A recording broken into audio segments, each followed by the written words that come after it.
Je l'accepte. De là à la comprendre, je suis comme tous les Français, je n'y comprends plus rien. Quand vous écoutez Olivier Véran il y a quelques jours, quand vous écoutez sur le réseau Twitch Monsieur Castex qui dit il n'y a pas de problème avec AstraZeneca, et la brutalité de la décision qu'on peut admettre du président de la République en disant on suspend, je pense qu'on recrée encore une fois de l'anxiété dans un climat qui est très anxiogène. Donc moi, j'ai envie de dire au gouvernement, il faut qu'on sache où on va, tout simplement. Si ce vaccin pose des problèmes, eh bien, il a eu raison de le retirer, en tout cas peut-être provisoirement, jusqu'à la décision des agences compétentes en la matière. Mais je mesure l'interrogation. Moi, je vous cache pas que titre personnel, bon, j'espérais être prochainement vacciné avec ce vaccin.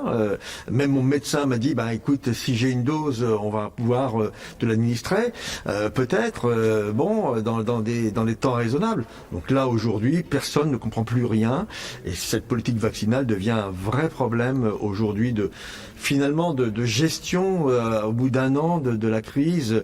Ces stop and go permanents, cette difficulté à comprendre ce qui va se passer, ça devient vraiment très compliqué.